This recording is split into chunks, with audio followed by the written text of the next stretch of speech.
I bought myself a grand piano this year, and I sit and play a lot. But the other day, I sat down at the grand piano about a week ago, and I was actually going to dust it. I had decided I needed to clean it because, when you get a new grand piano, no dust can land on it. So I'm kind of dusting it, and I'm dusting the keys, and then I just put the dust rack up, and I started to sit down and play, and this song flew out of me.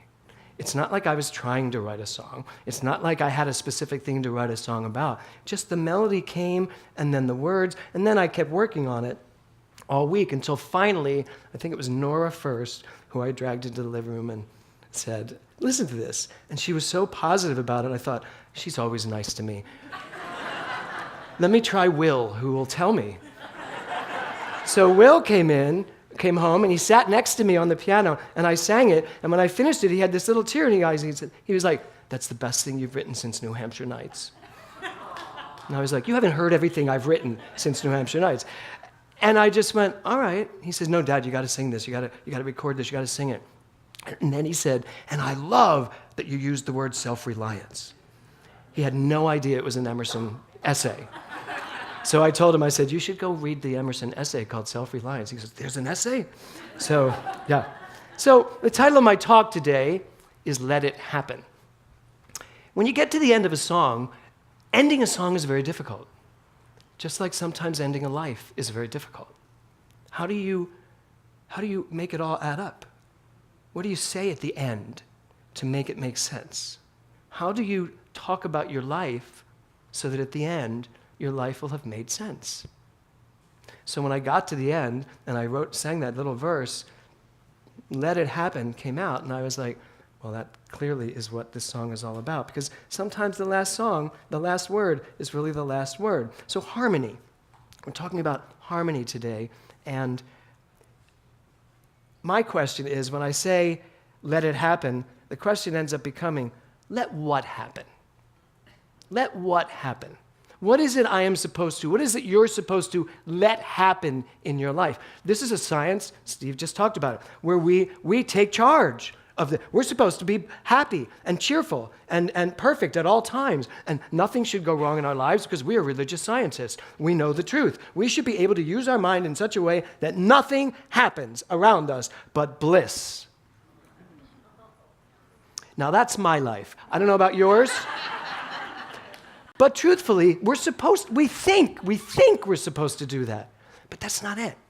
And if you listen to the song, and I will talk about a couple of the lyrics, let it happen means let it unfold.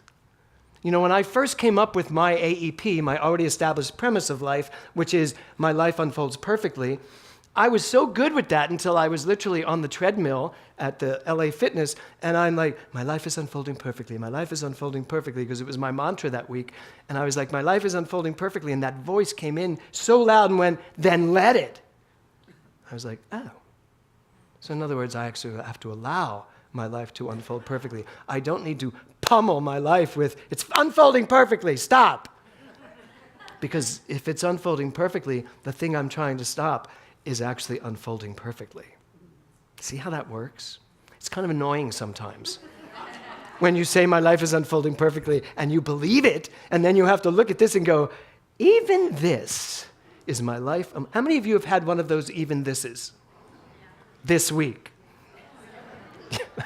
Lisa's like, yeah. So Ernest Holmes said this. So I want to get back to harmony. Ernest Holmes said, the original spirit is harmony. So let it happen means that you let your life harmonize with what's going on. Now that's different than living in harmony. Harmonize with what's going on. If a dissonant note comes in, put your energy around it to make it a beautiful dissonant chord. You can turn anything into a harmonic experience. But you have to be coming from that place in your consciousness where you know and understand who you are. So, question for you. Are you in harmony with your life? Think about your life for a minute. Are you in harmony with every area of your life? Are you in harmony with your relationships? Are there any that need to be recorded? Are you in harmony with your creative expression? Are you in harmony with your money? Are you in harmony with the financial expression of your life? And are you in harmony with your body? Are you in harmony with how your body is working? Or do you just give in to those aches and pains and say, Because I don't. I'm very much in harmony with my body, and lately I've been really working at not accepting anything in my body other than perfect divine health. Now, that doesn't mean I have to go out and do all these latest fads. It means I need to do it here. Because I'm going to get into this thing that was so beautiful this week. This was our first week of Emerson, and we did the essay history, and so much came out of it that I hadn't remembered even reading or understanding back then, back whenever that was that I taught it last. So are you in harmony in your life? And what I really mean is, are you in right relationship with your life? Are you in right relationship to the aspects of your life? The first part of my song says, I was a boy when I discovered loss. Someone was taken away from me. So that's about my mother who died. And I had to ask myself as that came up, because lyrics I don't know how many of you write songs, but lyrics aren't things you go try to figure out. Lyrics come up. They just come through you. This song literally came through me. So, all of a sudden it's like, I was a boy when I discovered loss. What? Why would I want to talk about that? And then the whole thing, the next line, which I didn't write here, at 17, you think you'll live forever. You tell yourself how it's going to be. Then it happens because it always happens. And I'm reading these lyrics, and I'm like, am I writing a song about death? Am I writing a song about my imminent death? Is this about mortality? And I was like, no. But it ends up being about mortality and my relationship to someone dying when I was young, to all the things that happen along the way. That's what harmony is. It's for you to harmonize with all of the events of your life. If I took each one of you separately and sat you down and said, tell me the most prevalent things in your life. Tell me the moments where your life took a turn. Tell me the moments where something happened that you shifted, right? You would give me a beautiful list. I'd have an array of amazing lists of things. Most of them would be negative, because I know from counseling, most of them are negative. And there are amazing positive things, like I can point to the day I watched these two beautiful babies come out of the womb. I was filming it, and they still have not seen that film yet. It's very shaky. I'm like, yeah. Kevin and I have watched it, because Kevin wasn't there, he was in New York. And I remember when I showed it to him for the first time, he said, couldn't you have gotten a Steadicam? He said, this is like, I'm going to be nauseous after I watch this. But I remember that moment as a moment that literally turned, when a baby comes into the world and it's yours, you suddenly want to be the best person you could ever be. It's not okay anymore to be an asshole. So anyway, I had to say that. So that is a spiritual word. Everyone has one, so we're all good. So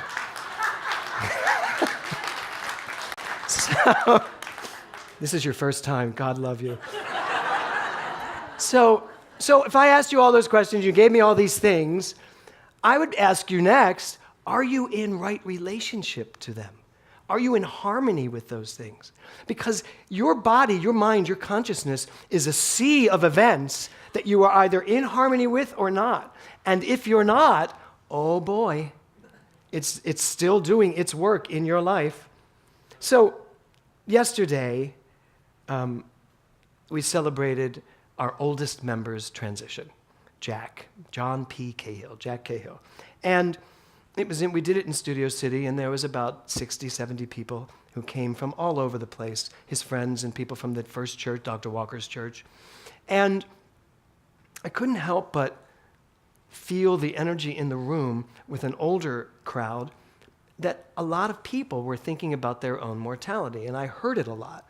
Someone actually said about someone else, oh, she's really thinking about her mortality at this point in life.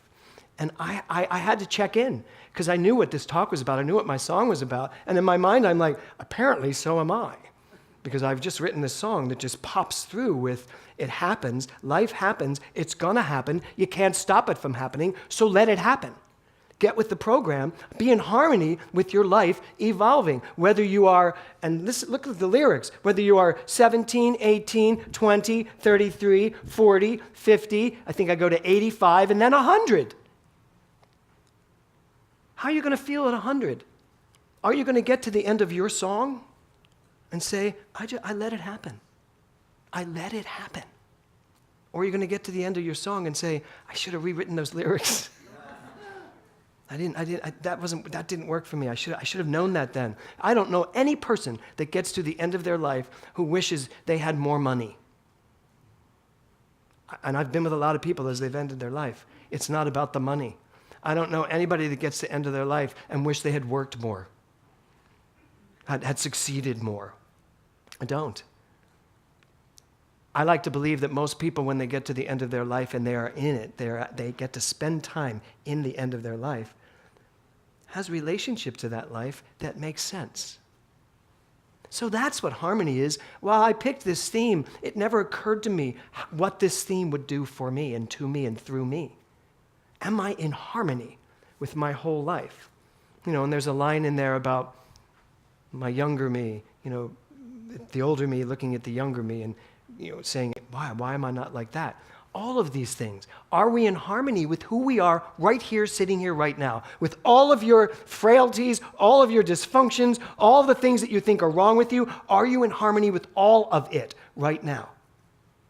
Because to the degree that you are not in harmony with it, you are out of harmony with it, and you are creating from this energy. So, harmony is very important. Ernest Holmes said this, and he was talking about treatment. And this is a longer paragraph than I ever read on a Sunday, so take a deep breath. He's talking about treatment, and let me tell you, treatment is just a movement of energy in the mind. It's when you consciously think something.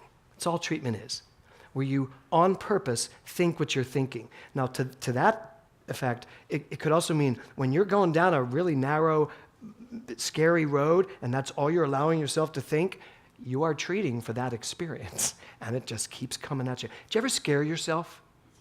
Do you ever scare yourself at home? I'll be very honest. Sometimes when it's just me at home and nobody's there, I hear things, and I just swear someone's in the house with me. Anybody? I can go from a perfectly blissful moment to like I'm in the middle of Psycho. I have to check every door. I have to go into everyone's bedrooms because surely someone who got into my house 3 hours ago has been waiting for the exact moment to hop out of Nora's bedroom. So I have to go look under the beds. This hasn't been recently. This is like a couple weeks ago.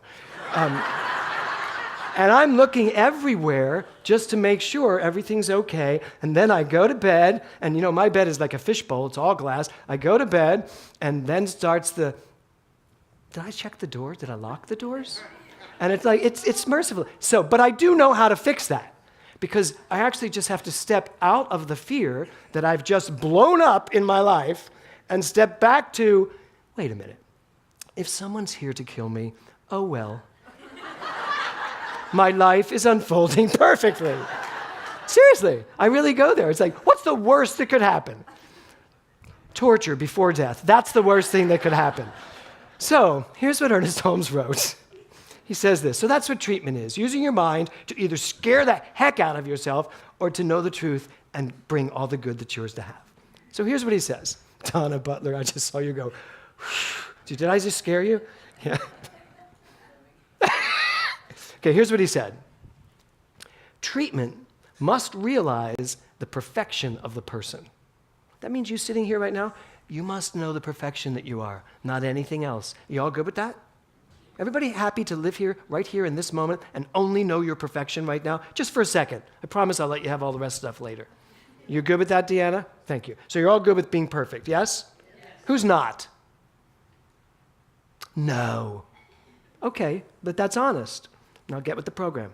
So, treatment must realize the perfection of the person, must realize the word as power, your word as power. You can't be in harmony with life and not know how powerful your word is. In an instant, you could be out of harmony. Or in an instant, you could be in harmony. All because of your word. Your word is the law of your life. So, treatment must realize the perfection of the person, must realize the word is power, must know that it breaks down every man-made law and casts it out. So you have the capacity to literally break down and just abolish every man-made law, including aging, including death, as what you may think it is in a fearful way.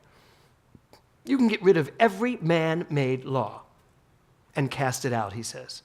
He says, we must realize it is the law of harmony and the law of recognition of the presence of good that written within itself is unbounded and equipped with the power to execute itself. And it must know that it does this. So all he's saying here is, your job is to know that you are perfect. And I know some of you have a problem with the I am God thing, and that's good. Everybody's on their own journey. But I and the Father are one is in the Bible, is in the New Testament, and Jesus taught us that. He said, it's one thing. Greater things will you do. So you just have to get in alignment with the fact that you are a spiritual being, that you are good, you are perfect. On some level of consciousness, you're perfect. And then understand that your mind has the power to do whatever it wants to do. So you can be in harmony no matter what. Keeping yourself in harmony with your life is the key to happiness. So I'm going to ask you again, are you in harmony with these things in your life that sometimes take you on a detour? So what this really means is not to focus on your relatives. The relative facts of your life just are that. They're just your relatives. It's not you. It's just what you've done with you. But they're just your relatives. Throw your relatives out and go to the truth. And this is the Emerson quote in history. So here I'm going to just give you the whole week can be distilled down to this one thing that one of my students, they all are to send, and those of you who haven't sent them, I need them by the end of today, your essay on, your little thought paper on what the essay is about. So here's what it is. Remain free from the dominion of facts. Remain free from the dominion of facts, meaning stay separate from all the facts of your life. One of the people who've sent me their essay in already wrote this. He said that he has spent his whole life keeping his eye on the prize at all cost, and realizes that.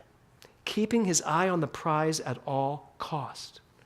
That's a brilliant understanding that this is not harmonious. This is thinking something is going to bring harmony. So do you have a prize somewhere? Do you have something that you are throwing everything else aside for to just make sure this happens? Now, I'm not saying it's not smart for us to be driven, but who's driving? If we're driven because we think this is going to get us something, perhaps we should try another vehicle. If we're driven because there's something in us that just is moving us through life and saying, this is you, this is yours. When you're in harmony with life, everything shows up that needs to show up. When you are in harmony in life, every person, place, and thing necessary for whatever that desire is to manifest shows up. When you are out of harmony, you have so many roadblocks. And sometimes you're just out of harmony by the way you're using your mind. It's not what's going on out there. It's what's going on in here. So I wrote in the song, I was somewhere in my mid to late 30s when I realized I'd somehow gotten older. I love that line because it just says, we go, we go, we go, we go, and then all of a sudden we're like, what? I'm 38? How'd that happen? Anybody? Where you just suddenly, and now 63, it's like unbelievable. I mean, how did that happen? But I don't feel 63. So this whole song was a cathartic thing for me to say, you get how your life has progressed now, and here's the big question. Do you still want to move forward with that kind of thinking? Do you want to move forward with everything you've thought up to this point? Or would you perhaps like to decide today that you are in right relationship to everything? that has happened this far. You don't need to go to therapy. You don't need to come to me. You don't need to write it out in 5 different textbooks, notebooks, all the things that happen to you in life. You can just decide. You can decide right now, I am in right relationship to everything that's happened in my life up to this point, and I go forward knowing that and staying there. Staying in right relationship no matter what happens in my life. No matter what. Is it hard? As Steve said, is it easy to live like that? I think it gets easier as you do it. Anything gets easier as you do it. Do you ever try to learn the piano when you're doing those ungodly scales, trying to figure it out? And then all of a sudden, you've done the scales so long, you're like just playing. I'm still on the scales. But that's what this is all about, being in harmony. It never occurred to me that I could be a hot commodity one day. The next day, I'd be colder. I'd be comparing me to a younger me. Well, that's another thing. When this line came up and it was like, it never occurred to me that I could be a hot commodity one day and another day I'm not. I am always a hot commodity. Right? Anybody else? Every one of us. The only thing that takes me out of that or makes me think I'm not a hot commodity is that I'm basing it on this. No, that was what's a hot commodity, not this. I mean, we look back at our youth so much in a way that hurts us, harms us, and I want to honor all that. I want to honor that hot commodity back there, but I want to know that never changes. You know? I'm looking at Lisa here, what she's doing with her life now, your new website and all, and you know, from back here, she's winning the world games in skating. Here, she's going to win over a generation of people that say this is what it's like to be, I'm not going to say your age, over 50. Right? So that's what we have to be able to do. I'm good with all of this, and I move forward from harmonized understanding that life is all there is, and it's all good. It is all good. Ernest Holmes says this, it is necessary that we release all thoughts as well as things that clutter up our lives. We must be in harmony with the truth, he says. So how many of you have clutter? I saw it last night. How many of you? I'm glad you raised your hand. Can I tell them about your candles? No. Okay, so who had their hands up for clutter? Okay, how many of you have cluttered minds? So the cluttered minds and the cluttered lives, raise them all. Let me see how many we have. Okay, who is not cluttered in any way whatsoever? Oh, nobody, okay. So it's just me. So it is necessary that we release all thoughts as well as things that clutter up our lives. How can you move forward if there's clutter? You just can't. Well, you can, but you're like climbing over things and rearranging them. We've had to move everything into Barbara's office at Studio City, and that room, it's just stuffed with things. And of course, the file I needed was in the back, all the way in the back. When Barbara called me, she goes, I think it's in the back corner. And I opened the door, I was like, wow. So it took forever to move this out, squeeze my way through, get everything out. That's why life feels so difficult. Because you are working so hard to get over all the crap that's still in your mind, that's still in your life. What if today we just had this day be clutter-free? What if you went out of this room and decluttered your whole life? I know probably you couldn't do it in a day. But let's just say you started right away to just declutter. Declutter the thoughts, declutter the ideas, declutter the candles, declutter all the things. Just declutter everything out of your life so that when you walked in a room with your uncluttered mind, you saw this beautiful, expansive, open sea of possibility. How does that feel? Does that feel fresh and fun? Or are you sitting there going, you don't know how cluttered I am? So it is necessary that we release all thoughts as well as things that clutter up our lives, which begs the question. He says we must be in harmony with the truth, which begs the question, what is the truth of your life? And that's just a one-word answer. The truth of your life is happiness. That's it. Nothing else, not accomplishment. The truth of your life is happiness. Accomplishments comes out of happiness, being joy-filled. Happiness is when what you think, what you say, and what you do are in harmony. Gautama Buddha, I said it the first week of this theme. Happiness. So, your job is to get your minds in order. This song was me working out my mind. The last day of boot camp of Mental Muscle, everyone has to do a spiritual resume.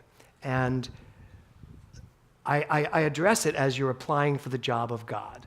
And a lot of people in the last so many years, this is my 18th boot camp, a lot of people have said, but you teach us, we already are God. Why would I apply for the job of God? And I always say, just do it. And you'll figure it out after you do it. So, and almost everyone did it. Almost. So the job is to get your mind in order to see where you are in terms of knowing yourself. So if we're teaching this whole concept of, I am that which thou art, how much of that are you living? How much of that do you really believe? What is cluttering your mind from letting you know just how powerful you are? The book, Mental Muscle, I'm in negotiations for it to go to a very large market, which means I'm going to have to rewrite it a bit to take a little bit of the spirituality and turn it into more practicality. So the spiritual resume will be an interesting thing for me to look at. Because we do live in a world where people don't know who they are. They think of God as something way out there. They think of God as a judging being.